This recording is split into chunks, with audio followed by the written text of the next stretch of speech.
تو کیا آپ نے وہ سارے نعرے وعدے وعیدے جو کیے تھے پورے کیے؟ نمبر 1. پھر اس کے بعد وہ کہتے ہیں کہ شہباز شریف یہاں آ کے روتے ہیں. لیکن آپ نے کہا بولنا نہیں آپ بولیں آپ بالکل بولیں, آپ کی رائے پہ بولنا. پرابلم یہ ہے کہ یہاں پہ بھائی کہتے ہیں کہ میاں شہباز شریف کو چاہیے کہ نواز شریف کو واپس لے کر آئے. جناب وہ شہباز شریف کا کام نہیں ہے, وہ آپ کا کام ہے. فیڈرل گورنمنٹ آپ کے پاس ہے, FIA آپ کے پاس ہے, ادارے آپ کے پاس ہے, آپ کیوں لے کر نہیں آتے ہو؟ میں نے آپ کے ٹائم میں انٹرو نہیں کیا, میں نے آپ کے ٹائم میں انٹرو نہیں کیا, آپ مجھے بولنے دیں. آپ کے ٹائم میں انٹرو نہیں کیا, مجھے بولنے دیں. کیا آپ نے کسی ڈیل کے تحت نواز شریف کو باہر نہیں بھیجا؟ اگر آپ نے باہر نہیں بھیجا اس کو لے کر کیوں نہیں آتے ہو؟ کیونکہ آپ کے بڑوں کے اشاروں پر آپ نے نواز شریف کو ڈیل کے تحت باہر بھیجا, اس لیے آپ نہیں لا سکتے ہو. کون بڑے؟ آپ بھی جانتے ہیں, میں جانتا ہوں کہ کون بڑے ہیں, آپ بولے نا کون کے بڑے ہیں. مجھے تو پتہ نہیں, آپ بتائیں. کیوں آپ کو نہیں پتا؟ نہیں آپ بتائیں. اس پاکستان کے ہر شخص کو پتا ہے کہ عمران خان کے بڑے کون ہیں, جن کے میں بتاؤں گا, آپ کا پروگرام نہیں چلے گا. نہیں نہ چلے, آپ بتا دیں. عمران خان کے بڑے پاکستان کی عوام عمران خان کے بڑے وہ ہیں, عمران خان کے بڑے وہ ہیں جنہوں نے 1979 میں یہاں مارشل لا لگایا, جنہوں نے 2000 میں یہاں مارشل لا لگایا, 99 میں جنہوں نے ہمیشہ اس ملک میں آئین کو توڑا, جنہوں نے ہمیشہ یہاں پہ جمہوریت کو تباہ کیا, وہی عمران خان کے بڑے ہیں. اب آپ سننا چاہتے ہیں کون ہے مستقبل کے لیے کون ہے؟ میں آپ کو بتا رہا ہوں, آپ بہتر سمجھتے ہیں. ہم پہ کوئی نہیں, ہم پہ قدغن نہ لگایا جائے. اس پاکستان پیپلز پارٹی کو ان لوگوں نے بات کر رہے ہیں اس پروگرام میں, اس سے ہمارا کوئی تعلق نہیں ہے, ان کی ذاتی رائے ہے. پلیز کنٹینیو کیجئے میری سمجھ بروئی. میں نے آپ کو کہا کہ آپ چلا سکتے ہیں, تو آپ مجھے کہے کہ میں بتاؤں کون لوگ ہیں. بہرحال پرابلم یہ ہے کہ ہم پچھلی باتوں پر اگر چلے جائیں گے نا, تو بہت ساری ایسی گند ہے اس ملک کے اندر جس کو ہم بیان کرتے کرتے ایک دوسرے کے گریبانوں میں کیچڑ ڈھونڈتے رہیں گے. اس کے بعد اب یہ کہہ رہے کہ ہماری پرفارمنس اچھی ہے.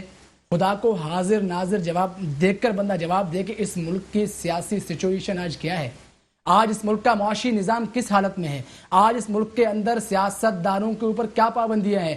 آپ جیسے اینکر جس کو پاکستان کا آئین کا آرٹیکل 19 اجازت دیتا ہے کہ فریڈم آف ایکسپریشن ہونی چاہیے, فریڈم آف اسپیچ ہونی چاہیے, آپ کیوں نہیں بول سکتے ہو کہ ملک کے اندر نظام کو کون خراب کر رہا ہے؟ کیونکہ نہیں بول سکتے, مجھے پتا ہے. فریڈم آف اسپیچ پہ ہی بات نہیں, فریڈم اسپیچ آپ لوگوں کو نہیں ہے, آپ لوگوں کو فریڈم اسپیچ نہیں ہے کیونکہ آپ لوگ اسپیڈ بول سکتے ہو, اس کے آگے نہیں بول سکتے جہاں سے آپ کا لائن ختم ہو جاتا ہے.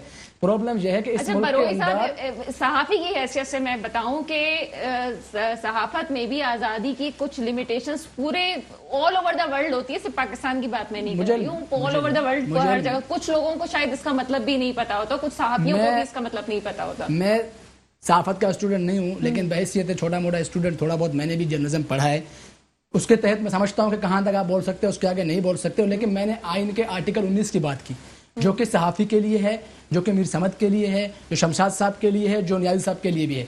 Freedom of expression, freedom of speech, ہم سب ایک پاکستانی کو الاؤڈ ہے کہ ہم حق اور سچ کی بات کہہ سکیں. میں بتا دوں, فریڈم آف اسپیچ کا جہاں تک تعلق ہے اس میں یہ بات کی جاتی ہے تو کہیں پہ بھی آپ ملک کے اداروں کو پوائنٹ آؤٹ نہیں کر سکتے, اور ایسی بات نہیں کر سکتے جو ملک کی سلامتی اور کے خلاف جا رہی ہو. یہ بات کوئی بھی نہیں کر سکتا. سلامتی کی کس نے بات کی؟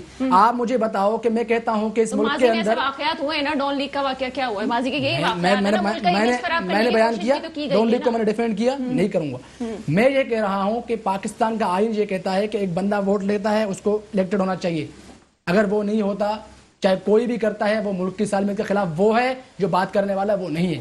میں یہ کہتا ہوں کہ آئین کے اندر رہتے ہوئے مجھے اختیار ہے کہ میں اپنے آئینی حقوق, فریڈم آف اسپیچ کے تحت اپنے جو مجھے حکومت آئین پاکستان دیتا ہے میں اس پہ بات کر سکتا ہوں. گرمی میں بھی نہیں کر رہی ہوں. مجھے یہ بتائیں, کیا چھوٹی سی بات ہے, جہاں آپ اڑ جائیں وہاں دھاندلی ہوتی ہے, جہاں آپ جیت جائیں وہاں دھاندلی نہیں ہوتی ہے. ابھی تحریک انصاف کے ساتھ بیٹھے ہوئے انہوں نے یہ بات کی. دیکھیں میں آپ کو بتاؤں نا, میں آپ کو بتاؤں, میں اپنی بات کر سکتا ہوں اس پہ. میں یہ کہتا ہوں کہ اگر اس الیکشن کو پاکستان کے ایک بھی شخص نے سوائے پی ٹی آئی کے ورکروں نے ایکسیپٹ کیا ہے تو ہم گنہگار ہیں.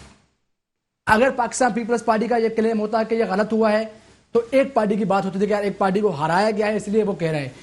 11 پارٹیاں 12 پارٹیاں جو چھوٹے ہیں بڑے ہیں سب کے سب ایک طرف ہے کہ اس ملک کے اندر زیادتی ہوئی, ہمیں ہرایا گیا ہے. اس کے باوجود لوگ کہتے ہیں یہ الیکشن اچھا ہوا ہے. تو میں سمجھتا ہوں یا تو آنکھوں پہ پٹی ہے. سپریم کورٹ میں آپ نے کیوں نہیں رجوع کیا؟ آپ کیوں خاموش بیٹھ کہ گئے؟ ریزائن بھی کوئی نہیں رجوع کرتا کیا نا. کیا یہ جب نکلے گورنمنٹ گرانے کے لیے نکلے کہا جی ریزائن دیں گے, ریزائن نہیں دے رہے. ماضی میں جو لوگ ٹریبونل میں چلے گئے, ماضی میں جو لوگ ٹریبونل میں چلے گئے, جو سیٹ کہے ہم چھوڑتے ہیں اور الیکشن کرانے کے لیے دوبارہ تیار ہوتے ہیں. پورا ٹائم دیا ہے میں نے آپ کو. نہیں میں عرض کروں آپ سے, دیکھیں میں آپ سے یہ کہہ رہا ہوں کہ ماضی میں بھی الیکشن ٹریبونل میں جو لوگ چلے گئے, ماضی میں آج کی بات نہیں کر رہا ہوں, ماضی میں جو لوگ چلے گئے 5 سال میں ان کا فیصلہ نہیں آیا. بھائی آپ کا عدلیہ ہو یا آپ کے ادارے ہو, اب تک آپ کا ملک 1947 میں آزاد ضرور ہوا, لیکن ابھی تک آپ کے اندر ابھی بھی غلامانہ سوچ کا کچھ ایلیمنٹس موجود ہیں. آپ کے ہاں ابھی تک 100% پیور ڈیموکریٹک سوچ کے لوگ نہیں ہیں. آپ کے ہاں آج بھی 100% پاورفل اور با اختیار جوڈیشری نہیں ہے. یہی وہ بنیادیں تھی جو آپ 1779 میں فرینچ ریولوشن کس بات پہ آیا, آج پاکستان کے حالات سیم وہی ہے جو اس وقت ریولوشن آئی. اور آج ہمیں اس بات پہ سیاسی لوگوں کو سوچنا پڑے گا کہ اس ملک کو آگے کیسے بچانا ہے ہم. جی بالکل, پاکستان کے حالات وہی ہیں اور گورنمنٹ آف سندھ کے بعد سندھ کے بھی حالات وہی ہیں. چھوٹا سا بریک ہے, بریک کے بعد آپ کے سامنے حاضر ہوتے ہیں. Welcome back. بریک کے بعد آپ کے سامنے ہم حاضر ہیں. بات کچھ ہو رہی ہے اپوزیشن کے حوالے سے کہ اپوزیشن کتنا رنگ جما سکے گی.